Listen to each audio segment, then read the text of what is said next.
Good morning to dear student. Welcome to AVM online classes. I am your sir Chetan Sharma. Today for the video for the class 8 subject science chapter number 4 according to NCERT pattern. The chapter 4 name is metals and non-metal. बच्चों हम लोगों ने इस video में आज क्या पढ़ना है वो मैं पहले बता देता हूँ आप लोगों को। आज हम लोग जो है वो मेटल्स के एक्सेप्शन केसेस के बारे में पढ़ेंगे जो कि मेटल्स की फिजिकल प्रॉपर्टी से मैच नहीं करते। लास्ट वीडियो में हम लोगों ने मेटल्स की फिजिकल प्रॉपर्टी के बारे में पढ़ा था कि मेटल्स आर दो substance which are ductile in nature, which are malleable in nature, which have the high melting and high boiling point, which have a solid in state. Mostly they are found into the solid in state. They are good conductor of heat. They are good conductor of electricity. Okay, so these are the physical properties of the metals. हम लोगों ने metals की physical property को अच्छे से पढ़ लिया था। उसी सीक्वेंस में हम लोग आगे पढ़ेंगे कि कुछ ऐसे भी मेटल्स हैं जो एक्सेप्शन है। एक्सेप्शन मतलब आप समझ सकते हैं कि जैसे कुछ मेटल्स होंगे जो अपवाद होंगे, यानी मेटल की फिजिकल प्रॉपर्टी से बिलोंग नहीं करते। हो सकता है कि भाई मेटल जो है वो जनरली मोस्टली मेटल्स का नेचर सॉलिड रहता है, लेकिन कुछ कुछ मेटल्स ऐसे भी होंगे जो सॉलिड नहीं होंगे, है ना, लिक्विड फॉर्म में अवेलेबल होंगे। इस तरह से तो एक्सेप्शन केसेस को हम लोग पढ़ते हैं without wasting of time.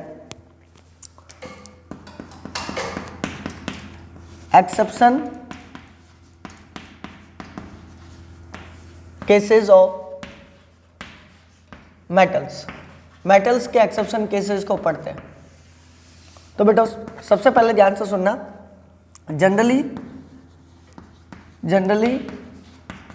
Metals are found in solid state. ज़्यादातर मेटल जो होंगे उनका फिजिकल एविडेंस कैसा होगा, वो सॉलिड स्टेट में पाए जाएंगे, सॉलिड ही होते हैं वो, ठीक है ना। बट मैं आप लोगों को एक्सेप्शन बता रहा हूँ। बट मरकरी जिसको आप लोग Hg उसका सिंबल हो जाएगा, थर्मोमीटर में यूज किया जाता है। Mercury is a metal which found in liquid state at room temperature. Liquid state at room temperature. कहने का मतलब क्या हो गया, जनरली अपना जो रूम का जो टेम्परेचर जो होता है वो 15 से 25 डिग्री सेल्सियस के बीच में होता है ना। तो रूम टेम्परेचर पर मेटल्स आप लोगों को देखने को मिला होगा। जनरली अपन लोग रूम के अंदर बैठे होते हैं तो अलमारी सॉलिड में ही होती है, ठीक है ना। कोई आयरन का बना हुआ चीज़ होगा वो सॉलिड में दिखेगा, लेकिन मरकरी मेटल होने के बावजूद भी किस फेज में मिलता है, लिक्विड स्टेट में मिलता है, और यही थर्मोमीटर में यूज किया जाता है। ओके, तो पहला एक्सेप्शन समझ में आ गया। दूसरा एक्सेप्शन सुनना। Generally metals have high melting point and boiling point. Generally metals के बॉइलिंग पॉइंट और मेल्टिंग पॉइंट और बॉइलिंग पॉइंट दोनों ही बहुत ज़्यादा हाई होते हैं, लेकिन यहाँ पर मैं एक आप लोगों को एक्सेप्शन बता रहा हूँ। But in case of gallium एक मेटल होता है जो कि आप लोगों ने देखा होगा कि आप लोगों को एलईडी वगैरह देखी होगी, तो एलईडी वगैरह के अंदर जो ये नीचे की तरफ जो मेटल होता है वो गैलियम का बना होता है। तो गैलियम का सिंबल हो जाएगा Ga। It's very low melting point. इसका बहुत ही ज़्यादा लो मेल्टिंग पॉइंट होता है। जब अपन लोग इवन इनको अपने पाम पर रखते हैं ना, इसकी पाम की हीट से भी ये मेल्ट हो जाता है। गैलियम इतना ज़्यादा लो मेल्टिंग पॉइंट वाला मेटल है, ठीक है ना। तो गैलियम का अगर आप लोगों को पूछ ले तो ध्यान रखना, गैलियम एक एक्सेप्शन केस में आएगा मेटल के, ठीक है। जनरली मेटल्स मेल्टिंग पॉइंट बहुत ज़्यादा हाई होता है, मेल्ट होते ही नहीं आसानी से, बहुत टेम्परेचर देना पड़ेगा। लेकिन गैलियम अपनी से पाम पर रख दिया, मैंने हथेली पर रख दिया और ये मेल्ट होना शुरू हो जाएगा, ठीक है ना। अगला जाओ ले लेते हैं example. Mostly metals are good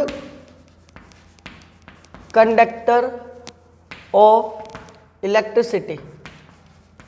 आप लोगों को मालूम है कि मेटल जनरली जो होते हैं वो गुड कंडक्टर होते हैं, लेकिन यहाँ पर मैं आप लोगों को एक्सेप्शन के तौर पे बताऊं, बट लेड, बट लेड जिसको आप लोग पीबी प्लम्बम बोल सकते हो, मैं साथ में सिंबल भी लिख रहा हूं, एंड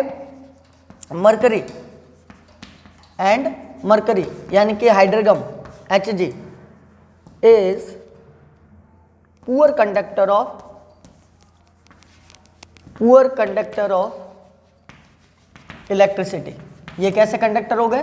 पुअर कंडक्टर हो गए ना, अचंभे वाली बात हो गया ना अपवाद कि मेटल तो जनरली सारे ही इलेक्ट्रिसिटी के गुड कंडक्टर होते हैं, लेकिन ये जो मैंने दो मेटल के नाम बताए ये मेटल होने के बावजूद भी कंडक्टिविटी शो नहीं कर रहे हैं। एक्सेप्शन हो गया, अपवाद हो गया। चलो अगला देखो, generally metals are hard in nature. Metals जो होते हैं वो हार्ड होते हैं नेचर के अंदर। ध्यान रखना, हार्ड का मतलब यहाँ पर मैं हार्डनेस की बात कर रहा हूँ, रिजिडिटी की बात कर रहा हूँ, बहुत ही ज़्यादा हार्ड होते हैं। बट अगर मैं आप लोगों को बात बताऊँ, बट सोडियम भी एक मेटल है, नेट्रियम इसका लैटिन नेम हो गया और सिंबल हो गया Na, सोडियम, पोटेशियम, कैलियम इसका लैटिन नेम हो गया, सिंबल हो गया K, एंड लिथियम यानी कि Li are very soft in nature. ये बहुत ही ज़्यादा सॉफ्ट होते हैं। Even they are easily cut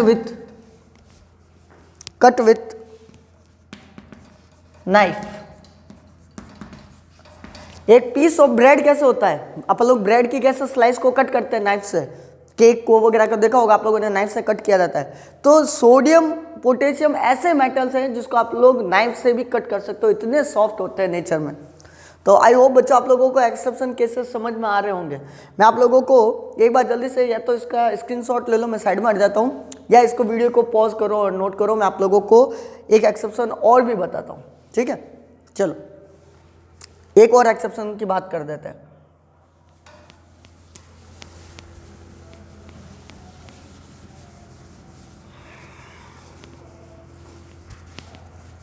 fifth,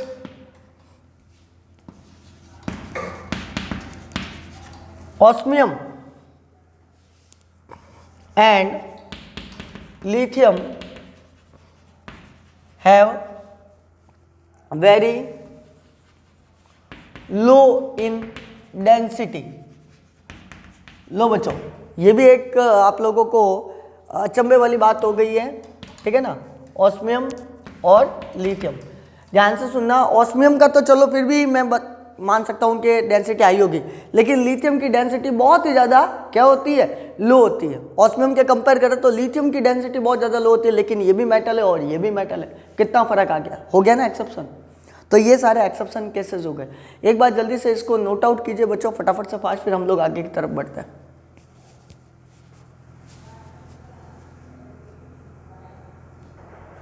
okay बच्चों, हम लोग नेक्स्ट आगे चलते हैं। इसी सीक्वेंस में हम लोग आगे बढ़ते हैं मेटल से रिलेटेड। अब मेटल की फिजिकल प्रॉपर्टी को हम लोगों ने पढ़ लिया, मेटल से रिलेटेड एक्सेप्शन केसेस हम लोगों ने पढ़ लिए। अब हम मेटल की केमिकल प्रॉपर्टी को भी पढ़ते हैं, ठीक है ना। मेटल की केमिकल प्रॉपर्टी क्या हो गई, तो यहाँ पर नोट करके ला दो, हेडिंग डाल दो, chemical property of metal. Metal की केमिकल प्रॉपर्टी को ले लेते हैं, ठीक है। तो सबसे पहले किसके साथ पे रिएक्शन कराएंगे, ध्यान से सुनना। फर्स्ट रिएक्शन कराते हैं, मेटल रिएक्ट विथ ऑक्सीजन।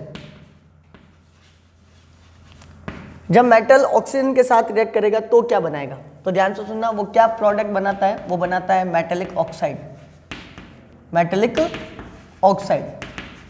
ठीक है बच्चों, ध्यान रखना। अब मैं यहाँ पर एक मेटल ले लेता हूँ आप लोगों को समझाने के लिए, ठीक है।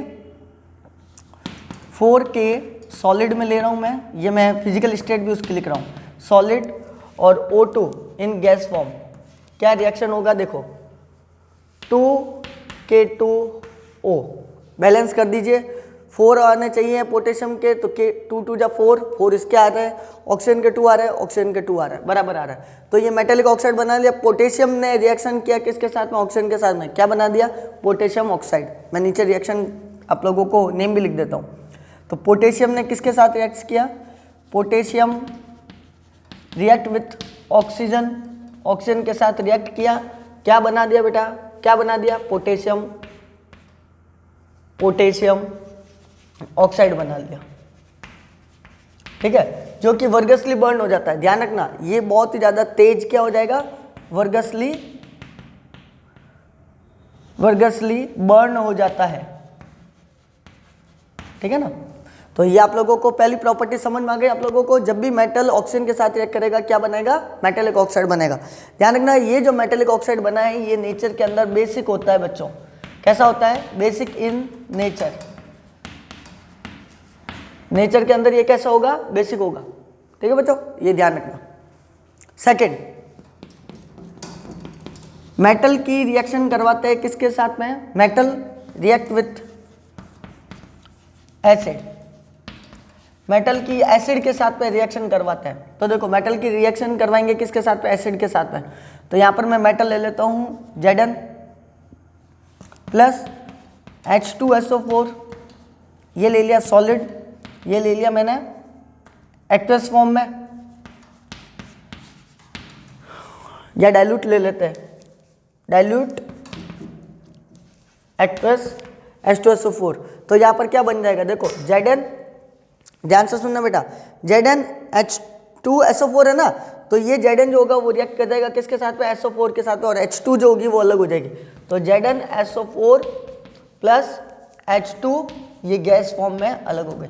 ये आप लोगों का क्या बना दिया, ये बना दिया आप लोगों का मेटेलिक सॉल्ट। क्या बना दिया इन्होंने, मेटेलिक सॉल्ट बना दिया।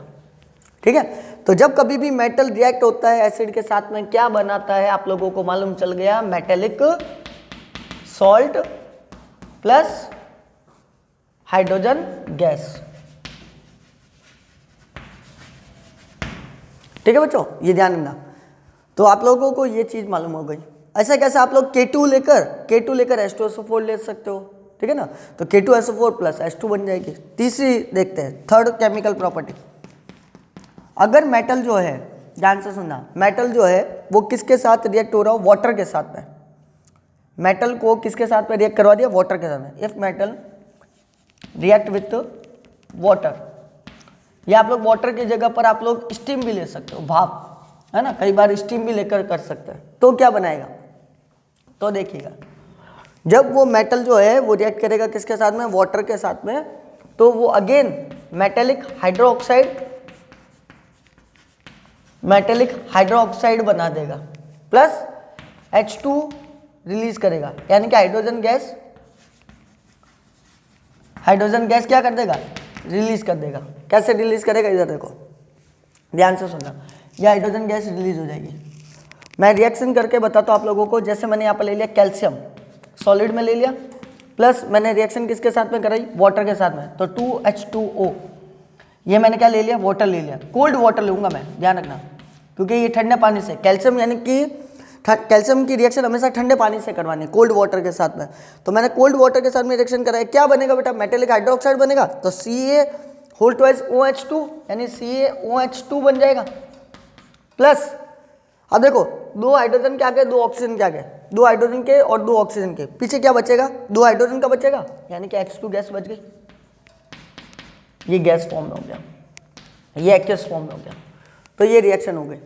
एक रिएक्शन और होती है मेटल की, जब मेटल जो है वो किसके साथ में रिएक्ट कर रहा है, मेटल ऑक्साइड जो है वो वाटर के साथ रिएक्ट करो। देखो अब ये जो मेटल ऑक्साइड है इसको मैं फर्दर आगे वाटर के साथ में रिएक्ट करूँ तो क्या बनेगा, देखो इसी को रिएक्शन को देखते हैं।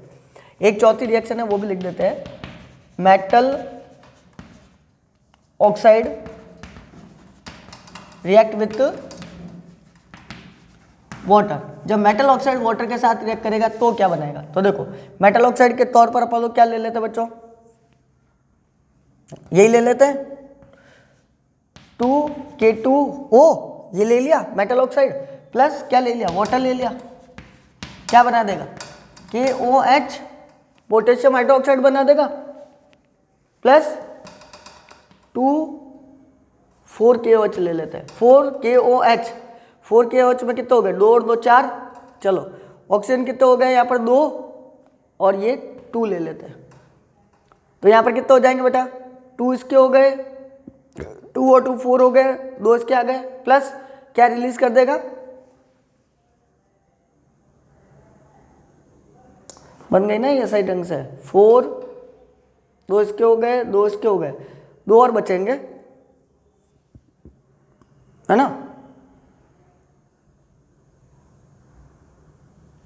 चलो ये नहीं लेते अपन लोग, कोई और ले लेते हैं, मेटल ऑक्साइड ले लेते हैं। मेटल ऑक्साइड के तौर पर अपन लोग क्या ले लेते हैं, ZnO ले लेते हैं या NaO ले लेते हैं, NaO, सोडियम ऑक्साइड। अब इसकी रिएक्शन किसके साथ कराते हैं, वाटर के साथ कराते हैं, तो देखो क्या बनेगा, NaOH, ये क्या बना दिया, मेटेलिक हाइड्रोक्साइड बना दिया, Na और OH आ गया। अब यहाँ पर क्या आ जाएगा, पीछे क्या बचेगा, देखो NaOH बच जाएगा, पीछे क्या बच जाएगा,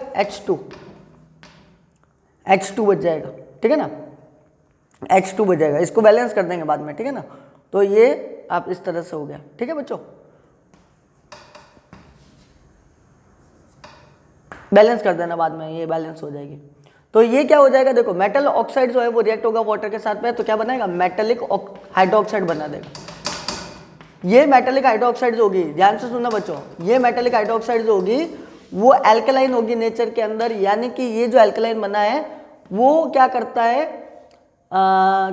किसको टर्न कर देता है, ब्लू लिटमस पेपर को रेड में टर्न कर देता है। तो ये आप लोगों को ध्यान में रखना, ब्लू लिटमस पेपर को रेड में टर्न करता है तो वो तो हो जाता है एसिड। ये एल्कलाइन है, ये क्या है, एल्कलाइन है। तो एल्कलाइन बेस को बोला जाता है, किसको बोला जाता है, बेस को, ठीक है ना, जो रेड को ब्लू में कन्वर्ट कर देगा, किस में कर देगा, रेड को ब्लू में कन्वर्ट कर देगा। आई होप ये कंप्लीट हो गया आप लोगों का। अब जो नेक्स्ट वीडियो आएगा उसके अंदर हम लोग क्या करेंगे, सीधा बस नॉन मेटल के बारे में पढ़ेंगे। मेटल के बारे में हम लोगों ने सबके बारे में पढ़ लिया, एक यूजेस और रहेगा वो मैं लास्ट में डिस्कस करूंगा। यूजेस दोनों का कंबाइन लेंगे, मेटल का भी और नॉन मेटल का भी। एक बार बच्चों इसको जल्दी से नोट आउट कर दीजिएगा। Okay, thank you.